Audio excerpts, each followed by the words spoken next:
Assalamualaikum Sobat Wanci Nyarita. Kumaha dararamang sadayana. Salam semangat, sehat, bahagia selalu kasadayana Sobat Nyarita. Alhamdulillah hari ini tiba ke sesi kedua ya, lanjutan dari yang kemarin kita ngobrol. Hari ini Wanci Nyarita akan bahas tentang standar usaha pariwisata. Jadi pilar pertama yang ada di industri pariwisata itu kan di dalamnya ada usaha pariwisata ya Sobat Nyarita.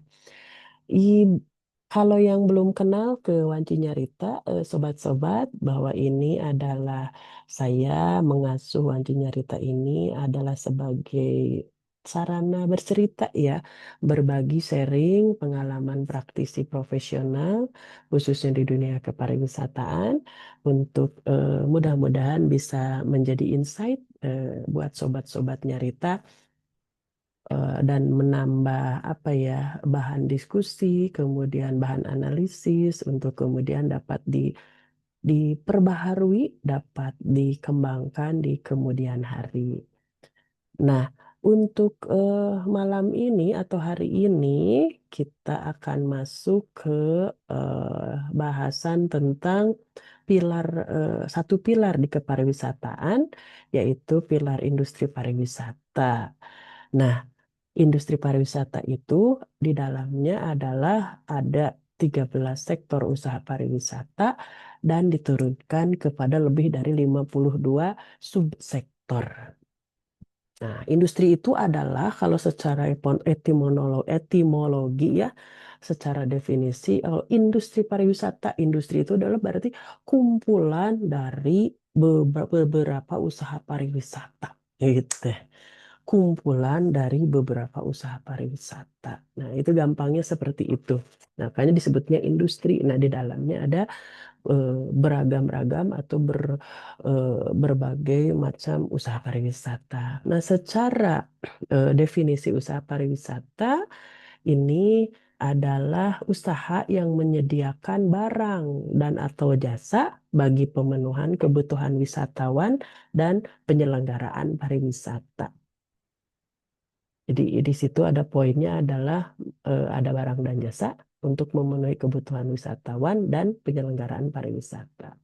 Nah, untuk dapat menyelenggarakan usaha pariwisata, maka pengusaha pariwisata wajib mendaftarkan usahanya pastinya terlebih dahulu kepada pemerintah atau pemerintah daerah yang sekarang dikenal eh, platformnya adalah OSS gitu ya, oss.go.id, Online Single Submission. Ya. Kemudian diatur dalam PP-nya nomor 5 tahun 2021 diturunkan ke Kemenpar nomor 4 tahun 2021 tentang perizinan berusaha berbasis risiko sektor pariwisata. Nah, ini terkaitnya ke sana. Jadi usaha pariwisata itu nggak sembarangan sobat-sobat ya, tetap harus ada proses terlebih dahulu. Nah, di sini ada kewenangan-kewenangan antar berbagai pihak ya, stakeholder dari mulai pemerintah pusat, pemerintah daerah provinsi, lalu pemerintah daerah kabupaten kota tentang usaha pariwisata tersebut. Di antaranya pastinya di pusatnya dari Parnas, turun ke daerah dari Parprov, turun ke kota kabupaten Riparkab, kota gitu. Rencana Induk Pengembangan Pariwisata Nasional gitu ya. Kemudian ada punya daya tarik wisata apa saja, lalu ada destinasi pariwisata apa saja, kemudian pengembangan kebijakannya bagaimana, promosi pariwisatanya bagaimana, kemudian apa program-program pemasarannya seperti apa, kemudian pemberdayaan masyarakatnya bagaimana, dan terutama di anggaran. Ada kalau udah khususnya anggaran sih lumayan nih sobat-sobat ya. Jadi kalau secara kewenangan seperti ini kan pasti untuk menghidupkan 5 pilar yang kemarin kita bahas ya. Jadi antara pemerintah, pemerintah daerah, provinsi, pemerintah daerah kota kabupaten harus selalu menggerakkan 5 pilar kepariwisataan. Itu pilar industri pariwisata, destinasi pariwisata, pemasaran pariwisata, kelembagaan, lalu SDM pariwisata. Seperti yang bahasan yang kemarin gitu ya. Nah, sekarang kita ini yang kita akan bahas adalah usaha pariwisata. Di dalamnya ada 13 sektor, turunannya ada lebih dari 42 subsektor. Coba sobat-sobat pandang-pandang ya, ternyata usaha pariwisata, industri pariwisata itu lega loh gitu, tidak hanya hotel gitu. Mungkin sobat-sobat nyarita apalnya hotel aja terus gitu ya, villa hotel gitu, padahal ternyata ini banyak sekali ya. Yang pertama, sektor daya tarik wisata, ya. Kemudian yang kedua, sektor kawasan pariwisata. Ini PM ya, Peraturan Menteri masih bisa dipakai ini aturannya. Nanti lihat ditelusur yang terkini dan perubahannya. Sektor ketiga, jasa transportasi wisata. Lalu sektor keempat, jasa perjalanan wisata. Lalu sektor kelima, jasa makanan dan minuman. Kemudian yang keenam, jasa penyediaan akomodasi. Lalu ketujuh, usaha penyelenggaraan kegiatan hiburan dan rekreasi. Kemudian sektor kedelapan, usaha jasa penyelenggaraan pertemuan, perjalanan insentif, konferensi dan pameran atau MAIS gitu ya. Lalu sektor kesembilan adalah usaha jasa informasi pariwisata. Lalu yang ke-10 usaha jasa konsultan pariwisata. Lalu ke-11 usaha jasa pramu wisata. Ke-12 adalah usaha wisata tirta. Dan sektor ke-13 adalah tentang usaha spa. Jadi ini sobat, ternyata industri pariwisata itu di dalamnya ada 13 sektor ini, sobat-sobat nyarita. Jadi mulai, nah ini dari sini kita akan breakdown subsektornya apa saja supaya para sobat nyarita, ternyata dunia industri pariwisata tuh lega banget nih yang selama ini barangkali belum dikembangkan, belum tergali gitu ya. Jadi secara subsektor mudah-mudahan bisa mulai di checklist, oh yang ini ada, yang ini belum berkembang, yang ini sedang, yang ini bisa peluang apa gitu ya. Nah, coba kita lihat subsektornya sekarang para sobat. Nah, itu dari 13 sektor. Nah, ini dia. Ini tadi ada subsektornya. Jadi yang kolom depan yang ada awal itu bidang usahanya, sektornya. Lalu yang subjenis usahanya itu adalah subsektornya. Tadi sektor daya tarik wisata. Definisinya adalah daya tarik wisata adalah pengelolaan daya tarik wisata alam, daya tarik wisata budaya, dan atau daya tarik wisata buatan atau binaan manusia. Tuh. Jadi DTW istilahnya kan kita ingatnya DTW, DTW gitu ya. DTW itu daya tarik wisata. Berarti ada wisata alam, ada wisata budaya, dan ada wisata buatan atau binaan manusia. Itu kelompoknya. Tapi subsektornya, nah daya tarik wisata itu subsektornya adalah ini ada 7 ya. Ini sobat-sobat akan ngeling sekali antara sektor dan subsektor itu ke KBLI nantinya. Jadi klasifikasi baku lapangan usaha Indonesia yang harus ada nanti tercantum di NIB, nomor induk berusaha. Jadi setiap usaha pariwisata kan tadi harus harus diproses dulu izinnya. Nah, itu adalah memiliki nomor induk berusaha. NIB. Di dalam NIB itu harus muncul KBLI-nya, klasifikasi baku lapangan usaha Indonesia. Nah, KBLI ini dilihat adalah dari sektor dan subsektor ini gitu ya. Ya, kita kembali ke daya tarik wisata. Di dalamnya ada satu pengelolaan pemandian air panas alami. Tuh ternyata ya itu DTW itu masuk ke pengelolaan pemandian air panas alami. Ini contohnya kan hot spring atau air panas alam. Sariater hot spring tuh. Kemudian Ranca Upas, kemudian beberapa yang punya air mata apa air panas alami ya, itu berarti kalau pengelolaan pemandian air panas alami dijadikan usaha pariwisata, maka masuknya ke DTW. Lalu kedua pengelolaan gua tuh ya, kayak gua Pindul, gua apa lagi di Jogja gitu ya. Nah ini juga gua Pawon dan lain-lain. Bila akan dimasukkan ke DTW, maka usaha pariwisata subsektornya bisa masuk ke sektor daya tarik wisata. Lalu ketiga, pengelolaan peninggalan sejarah dan purbakala berupa candi, keratin, prasasti, patilasan, dan bangunan kuno. Nah, ini juga masuk ke daya tarik wisata. Contoh di Gunung Padang ya, Cianjur. Nah, itu juga kalau mau dikelola atau candi mana, nah ini jadi usaha pariwisata berarti masuknya ke DTW ya. Kemudian pengelolaan museum. Ini ingat poin pengelolaan museum. Museumnya mau museum yang alam ya, atau museum budaya atau yang buatan yang zaman kekinian tuh museum apa teknologi dan lain-lain begitu ya, boleh-boleh saja ya. Kemudian yang kelima, pengelolaan pemukiman pemukiman dan atau lingkungan adat. Nah ini kayak kampung adat, kampung budaya gitu ya, nah ini masuk ke DTW. Jadi kayak kampung adat atau kampung budaya tuh eh, diusahakan standarnya kalau bisa ada masuk ke standar usaha pariwisata, daya tarik wisata, berarti subnya adalah di pemukiman dan atau lingkungan adat. Kemudian yang keenam, pengelolaan objek ziarah. Ini juga kan wisata religi ya, banyak sekali yang mengambil objek wisatanya di objek ziarah. Ini juga masuknya ke DTW. Kemudian yang ketujuh adalah jenis usaha lainnya dari jenis usaha pengelolaan dari terewet wisata yang ditetapkan oleh bupati, wali kota, dan atau gubernur. Jadi itu kalau ada yang sublainya bisa masuk ke poin 7 itu. Itu sobat untuk sektor DTW. Ternyata ada 6 ya subsektornya. Tambah 7 ya yang kalau ada yang belum tercakup. Kemudian sektor kedua adalah kawasan pariwisata. Nah kalau kawasan ini hanya satu, nggak ada subsektornya sobat nyarita. Ya. Jadi kawasan pariwisata itu apa sih gitu? Kawasan pariwisata adalah usaha pembangunan dan atau pengelolaan kawasan untuk memenuhi kebutuhan pariwisata sesuai dengan ketentuan peraturan perundang-undangan. Jadi biasanya standar usaha kawasan pariwisata itu ada standarnya dari mulai produknya harus bagaimana, berapa luasannya gitu ya. Kemudian sarana prasarana harus punya apa, pengelolaannya bagaimana. Nah, itu ada standarnya. Sekarang kalau contoh kawasan pariwisata sebetulnya kalau mau di standar usahakan tuh kayak Taman Safari gitu ya Bogor, kemudian Sari Ater Hot Spring sebetulnya itu juga bisa dijadikan kawasan pariwisata tuh kalau mau dibuat standar usahanya langsung yang besarnya gitu. Tapi rata-rata sekarang adalah ambilnya usaha pariwisata yang di dalamnya yang kecil-kecilnya, misalnya usaha akomodasi, usaha makan minum, usaha hiburan. Jadi bukan ke kawasannya. Itu eh, saat ini masih parsial gitu ya.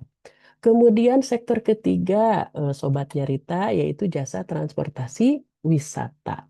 Ternyata jasa transportasi wisata tuh ada banyak tuh, ada 5 ya, 5 subsektor turunannya.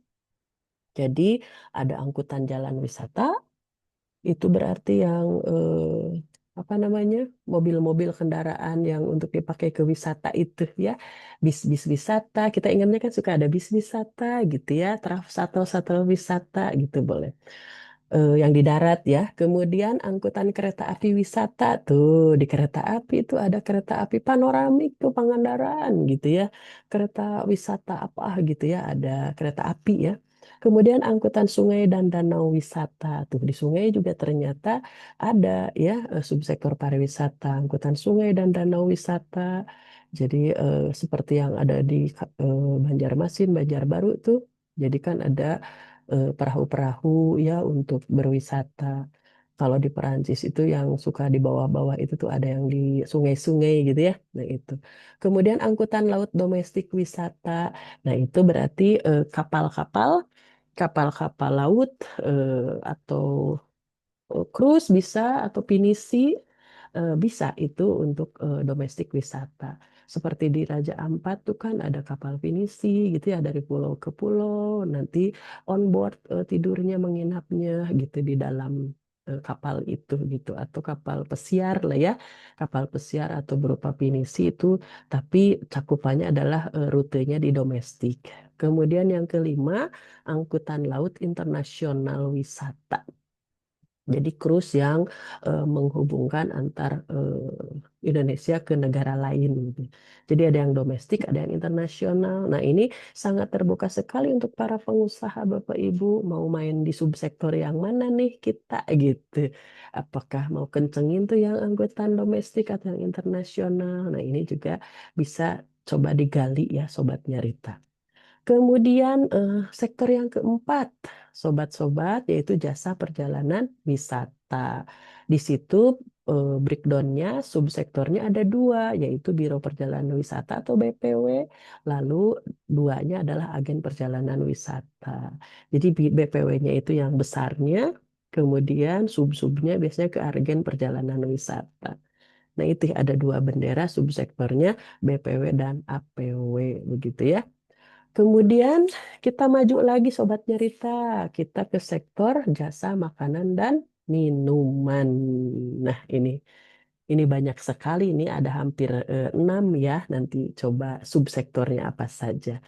Makan minuman itu, jasa makanan dan minuman, di dalamnya ada restoran, subsektornya tuh pilihannya gitu ya, mau ngambil subsektor mana. Nah, restoran itu adalah usaha penyediaan makanan dan minuman yang dilengkapi dengan peralatan dan perlengkapan untuk proses pembuatan, penyimpanan, dan penyajian di dalam satu tempat yang tidak berpindah-pindah. Jadi kalau restoran itu ada untuk productionnya gitu, ada untuk ada kitchennya, kitchen untuk produk food productionnya. Itu namanya restoran dan tetap tidak berpindah-pindah. Yang subsektor kedua adalah rumah makan. Rumah makan itu adalah usaha penyediaan makanan dan minuman dilengkapi dengan peralatan dan perlengkapan untuk proses penyimpanan dan penyajian di dalam satu tempat yang tidak berpindah-pindah. Nah, kalau rumah makan tidak selalu harus punya kitchen untuk production gitu ya.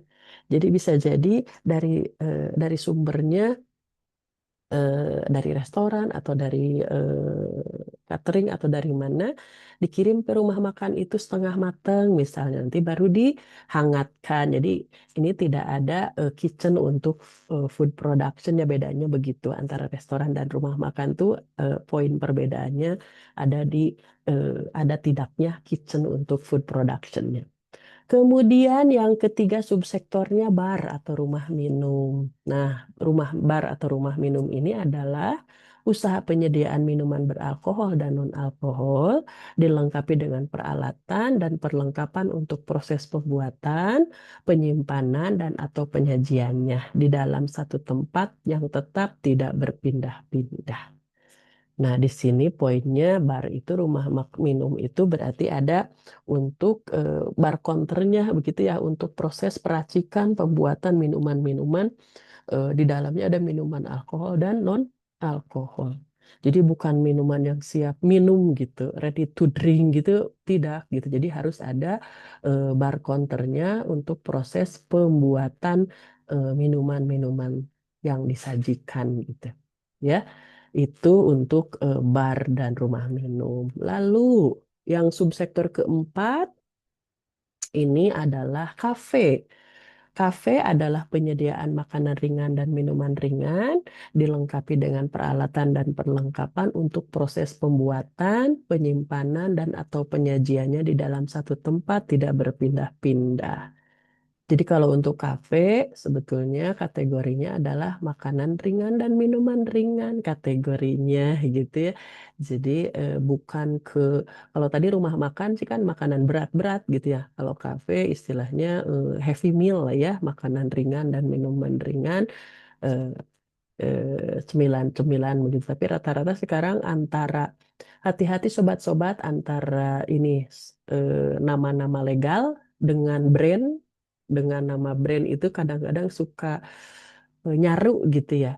Jadi misalnya ini restoran Sunda apa gitu padahal ternyata itu kategorinya rumah makan tapi ada tulisannya biar keren gitu ya orang pelanggan biar tahu restoran Sunda gitu. Misalnya restoran Sunda apanya Wengan, padahal makanannya kan diprosesnya misalnya di mana di situnya nggak ada kitchennya hanya dia angetin doang gitu. Nah itu juga antara bahasa legal dengan brand itu juga kadang suka ada terbalik-balik atau memang strategi marketing. Nah itu hati-hati ini secara saya dudukan pada bahasa legalnya gitu ya. Kafe juga kadang suka dipakainya namanya restoran gitu boleh kadang-kadang seperti itu padahal itu jenisnya kafe gitu ya untuk makanan ringan. Kemudian ini kita concern kepada bahasa legal dulu ya, sobat-sobat, soal nanti bahasa marketingnya itu emang suka berbeda-beda gitu ya. Kemudian subsektor keenam jasa boga atau yang kita kenal catering ya, sobat-sobat. Jasa boga adalah usaha penyediaan makanan dan minuman yang dilengkapi dengan peralatan dan perlengkapan untuk proses pembuatan, penyimpanan, dan penyajian untuk disajikan di lokasi yang diinginkan oleh pemesan. Tuh, kalau tadi makan restoran, rumah makan, kafe itu di satu tempat tidak berpindah-pindah. Tapi kalau jasa boga tuh disajikannya nanti di lokasi yang diinginkan oleh pemesan gitu. Jasa boga tuh kalau istilah yang dikenalnya catering gitu ya. Di dalam jasa boga ini ada dua KBLI, Bapak sobat-sobat. Jadi ada catering industri, ada catering yang untuk by order sesuai dengan tempat ada gitu ya. Kalau catering industri kan by kontrak gitu ya untuk sekian tahun di satu tempat apa. Nah, itu juga masuk KBLI-nya ke jasa boga. Kemudian yang ketujuh ya, subsektornya adalah pusat penjualan makanan tuh ada kayak food court lah gitu. Pusat penjualan makanan adalah usaha penyediaan tempat untuk restoran, rumah makan, dan kafe dilengkapi dengan meja kursi. Jadi sebetulnya food courtnya gitu. Jadi sobat-sobat misalnya punya lahan gitu ya, saya rada lega gitu, saya mau jadikan food court, nanti dalamnya adalah orang-orang vendor gitu ya, pihak ketiga. Nah, tetap kalau memang mau di standar usaha pariwisata kan sebetulnya bisa ambil pusat penjualan makanan. Kayak the kios gitu kan, kalau di kita itu kan the kios berarti pusat penjualan makanan, di dalamnya ambil dari pihak ketiga gitu. Nah, izinnya itu apakah mau satu payung besar atau mau yang dalam-dalamnya. Nah, itu biasanya yang ada terjadi di lapangan tuh seperti itu. Kemudian yang berikutnya adalah jenis usaha lain, bidang usaha jasa makanan dan minuman yang ditetapkan oleh bupati, wali kota, dan atau gubernur. Begitu, sobat-sobat, untuk sektor penyedia makanan minuman itu ada 7 subsektor ditambah 8 untuk subsektor lainnya bila belum tercakup. Lanjut, sobat-sobat nyerita, kita masuk ke sektor keenam, penyediaan akomodasi. Usaha penyediaan akomodasi tuh ya. Usaha penyediaan akomodasi itu adalah usaha penyediaan pelayanan penginapan untuk wisatawan yang dapat dilengkapi dengan pelayanan pariwisata lainnya. Di dalamnya subsektornya ada tuh dua, tiga, lima, enam ya, enam dan lebih di sana ya. Pertama ada hotel, tuh sobat nyarita ternyata ada di sini ya, ada hotel, hotel ada penyediaan akomodasi secara harian berupa kamar-kamar dalam satu bangunan yang dapat dilengkapi dengan jasa pelayanan makan dan minum, kegiatan hiburan dan atau fasilitas lainnya. Tuh. Lalu hotel itu dibagi dua kelompok, hotel bintang dan hotel non bintang. Kalau zaman 2014 yang lalu, sebelum 2014 itu namanya Hotel Melati, Hotel Bintang dan Hotel Melati. Kalau setelah 2014 ke sini adalah namanya 2000 apa Hotel Bintang dan Hotel Non Bintang gitu. Hotel bintang itu secara nomenklatur ada bintang 5, bintang 4, bintang 3, bintang 2, dan bintang 1. Dan hotel non bintang sekarang hotel non bintang aja gitu. Kalau zaman dulu kan Melati 3, Melati 2, Melati 1. Kalau sekarang hotel non bintang aja gitu. Nah, ini sobat-sobat harus rada jeli juga karena nanti akan ambil KBLI-nya mau yang mana gitu. Kemudian subsektor yang kedua adalah bumi perkemahan atau camping park ya, bahasa kerennya tuh camping park ya. Bumi perkemahan adalah penyediaan akomodasi di alam terbuka dengan menggunakan tenda. Camping park tuh standar usahanya adalah bumi perkemahan. Banyak sekarang kan yang di Sari Ater, yang di Zitara itu kan jadi glamping park. Nah, itu kan sekarang bahasa-bahasa marketingnya kan jadi glamour camping gitu. Padahal berarti secara legalitasnya pakai subsektor standar usaha bumi perkemahan. Kemudian yang ketiga adalah persinggahan karavan atau camper van. Camper van, persinggahan karapan adalah penyediaan tempat untuk kendaraan yang dilengkapi fasilitas menginap di alam terbuka dan dilengkapi dengan kendaraannya. Jadi ini juga masuk standar usaha pariwisata, sobat-sobat gitu. Selama ini barangkali yang bergerak di camper van juga belum terlalu banyak, masih komunitas dan tidak di standar usahakan gitu. Jadi masih ah pakai aja gitu, sewain aja gitu. Padahal kalau secara masuk sebagai pengusaha di industri pariwisata ya harusnya proses dulu izin usahanya gitu. Ya, kemudian yang keempat, subsektornya adalah villa ya. Villa adalah penyediaan akomodasi berupa keseluruhan bangunan tunggal yang dapat dilengkapi dengan fasilitas kegiatan hiburan serta fasilitas lainnya. Itu villa. Kadang ada yang nyebutnya cottage gitu ya. Jadi secara legalitas ini disebutnya adalah villa ya. Kemudian yang kelima subsektornya adalah pondok wisata atau bahasa yang kita kenal ada homestay ya. Itu bahasa legalnya pondok wisata. Pondok wisata adalah penyediaan akomodasi berupa bangunan rumah tinggal yang dihuni oleh pemiliknya dan dimanfaatkan sebagian untuk disewakan dengan memberikan kesempatan kepada wisatawan untuk berinteraksi dalam kehidupan sehari-hari pemiliknya. Jadi kalau pondok wisata itu atau homestay itu cirinya adalah adanya interaksi antara pemilik rumah yang tinggal di situ dengan tamunya gitu. Gitu daya daya jualnya tuh ada di situ gitu ya. Itu sobat nyarita subsektor yang ada di akomodasi. Lalu yang berikutnya adalah akomodasi lainnya. Ternyata ada tuh motel ya, motorcar hotel. Biasanya hotel yang ada di perbatasan antara dua daerah gitu ya, untuk sebagai apa transit biasanya gitu ya. Motorcar hotel cirinya adalah kamar di setiap kamarnya ada tempat garasi mobilnya gitu. Itu ada dulu tuh ada kebutuhan gitu karena sekarang mah belum ada tol misalnya atau apa jauh gitu ya. Jadi banyak motel di perbatasan antar satu daerah dengan provinsi yang lain misalnya. Itu bisa jadi ada pakai motel. Sebetulnya ada sekarang lagi tambahannya ada apartemen hotel juga ada.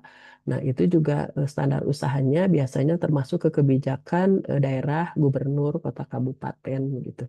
Ada apartemen hotel. Kalau kos-kosan hotel itu juga sebetulnya 10 kamar ke atas baru bayar retribusi. Jadi sebetulnya kos-kosan itu kan juga standarnya kan tidak tercatat gitu ya, hanya kebijakan ke daerah saja gitu.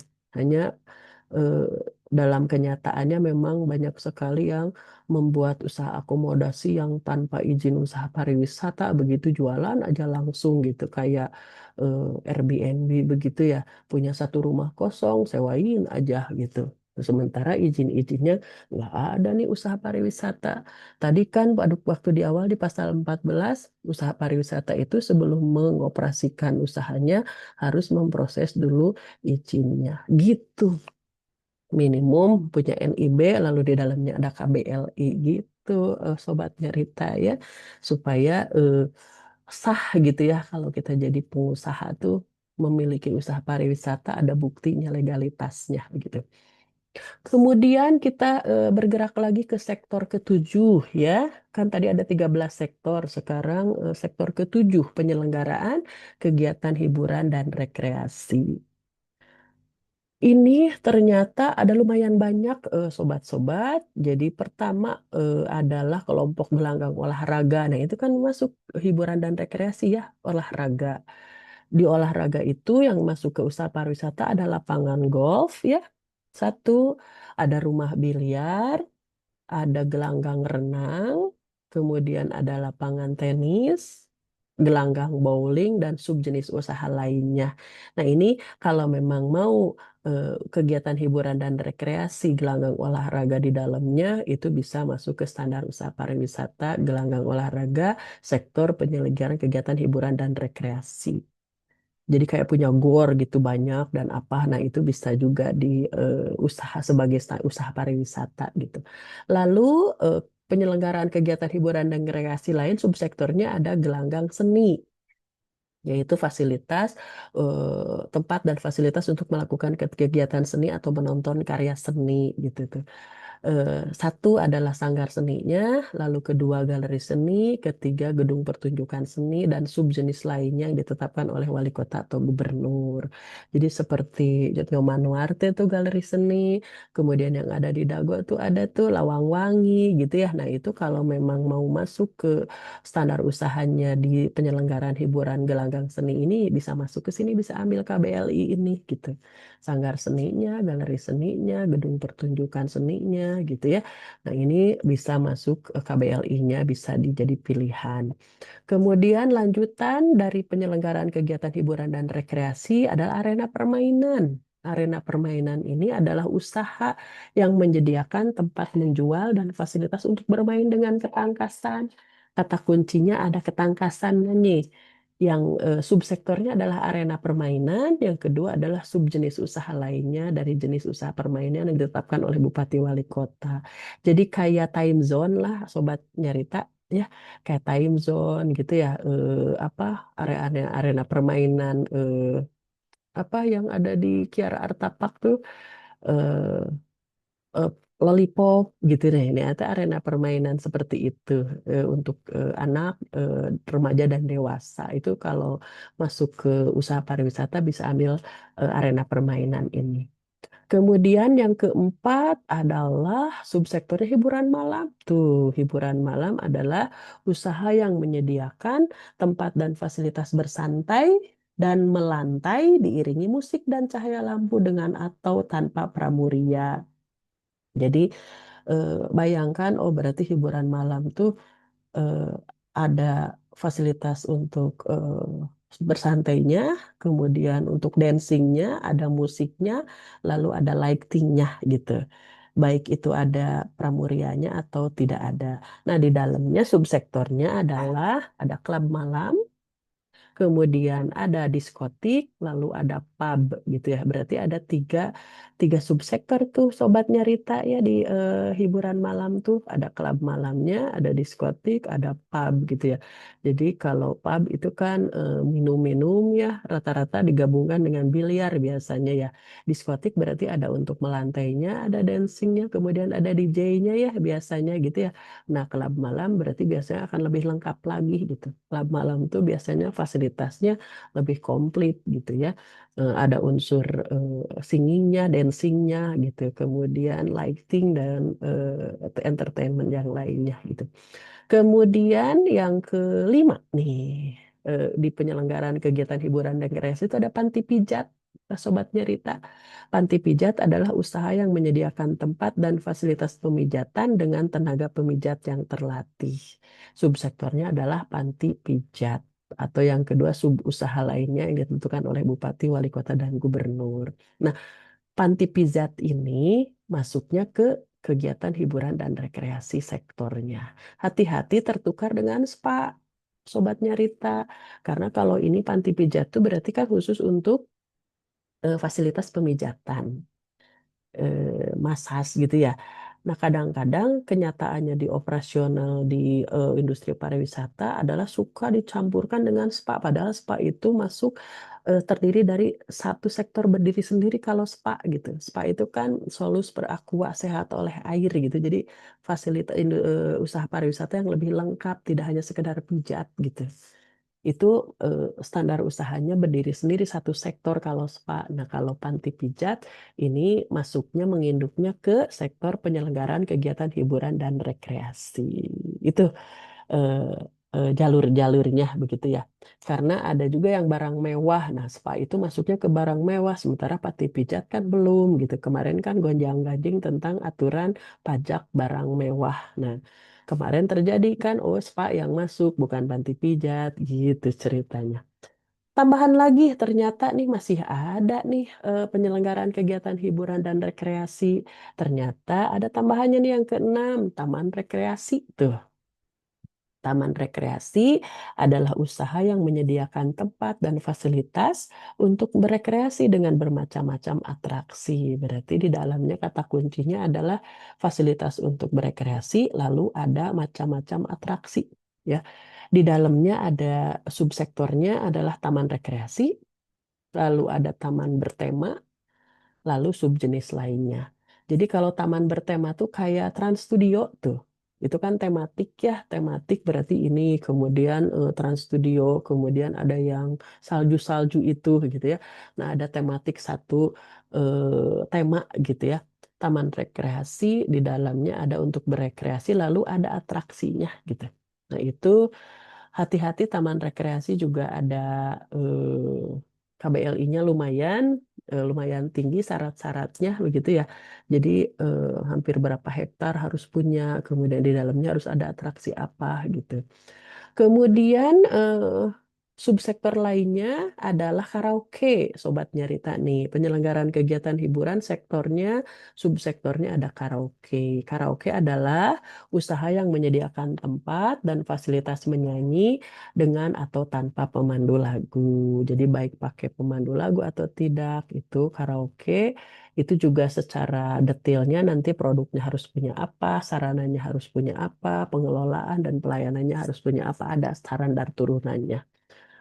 Lalu subsektor yang keenam yaitu jasa impresariat atau promotor. Nah, ini masuk Sobat Nyarita ya, promotor.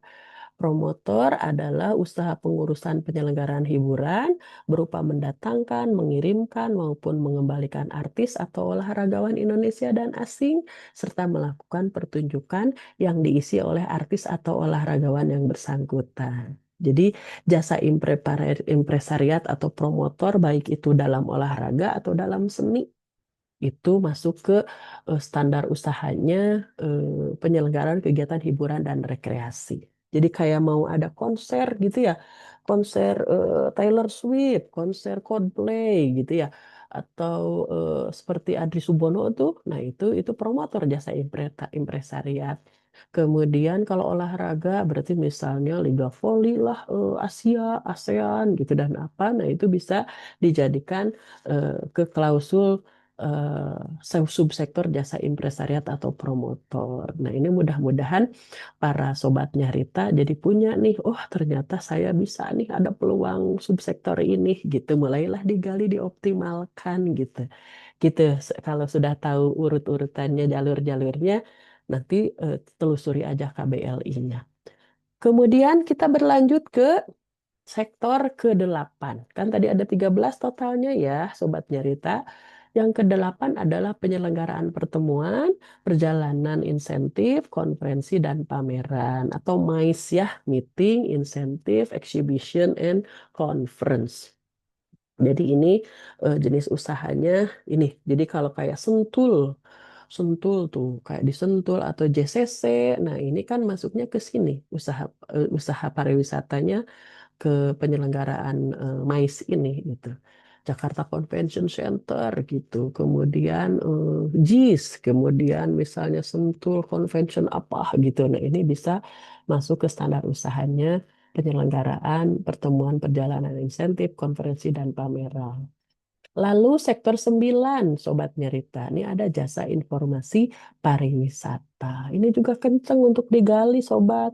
Jadi misalnya ada Tourist Information Counter ya, atau Tourist Information Network, baik itu berupa fisik konvensional atau berupa platform digital gitu.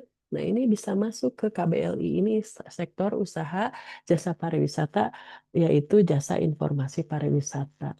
Jadi sobat-sobat bisa bikin juga tuh kanal-kanal platform tentang informasi pariwisata eh, yang saat ini mah lebih mudah untuk digital gitu ya.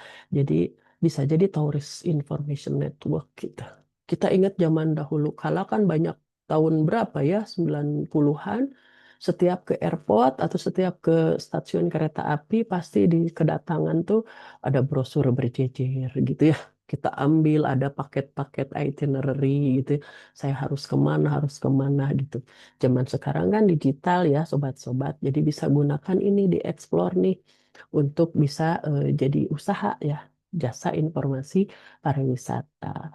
Kemudian yang sektor ke-10 jasa konsultan pariwisata. Ini juga bisa jadi kita punya usaha sebagai jasa konsultan pariwisata, kita daftar NIB-nya, kita punya nomor induk berusahanya, lalu ambil KBLI-nya jasa konsultan pariwisata.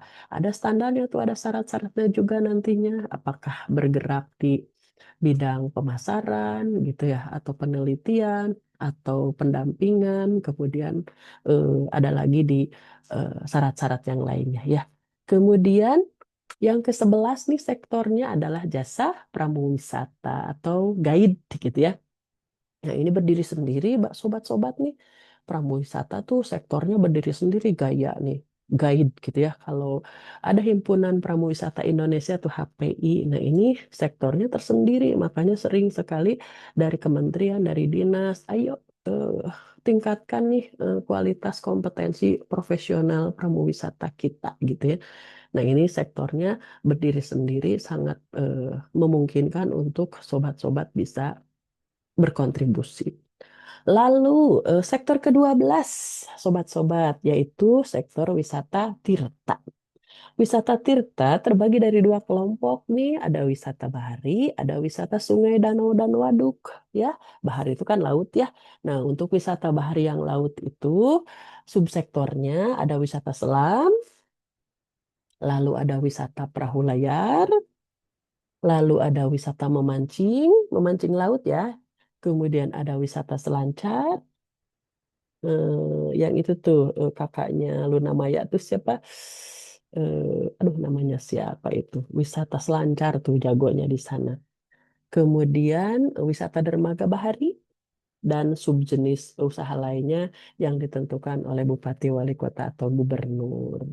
Nah, jadi sobat-sobat yang punya sekarang nih punya hobi ya sekalian aja bikin usaha tuh gitu. Kayak Prilly Ratukansina tuh kan seneng diving gitu ya. Wisata selam, bikin aja PT perusahaan NIB, punya KBLI Selam, punya perahu layarnya, punya memancing, punya selancar, jadi deh pengusaha gitu. Kayak gitu nih sobat-sobat alur-alurnya tuh. Kemudian wisata tirta itu ada yang kedua wisata sungai, danau, dan waduk, yaitu di dalamnya wisata Arung Jeram. Tuh ternyata Arung Jeram tuh masuknya ke wisata sungai ya sobat-sobat. Lalu wisata dayung, lalu subjenis usaha lainnya yang ditetapkan oleh bupati, wali kota, dan atau gubernur. Jadi seperti wisata tirta sungai, danau, waduk ini, wisata dayung tuh kayak yang ada di Jatiluhur ya. Jatiluhur, Pangalengan, nah itu juga jadi wisata dayung. Lalu kayak atau apa bisa juga sebetulnya kadang dayung juga ada di rata-rata di danau ya, danau ya yang besar atau di waduk gitu ya. Itu kemudian ke-13, sektor ke-13 itu adalah spa tuh tersendiri. Spa itu solus per aqua, sehat oleh air. Berbeda dari panti pijat ya. Kalau spa itu fasilitasnya lebih lengkap. Itu di dalamnya ada unsur basah, ada unsur kering.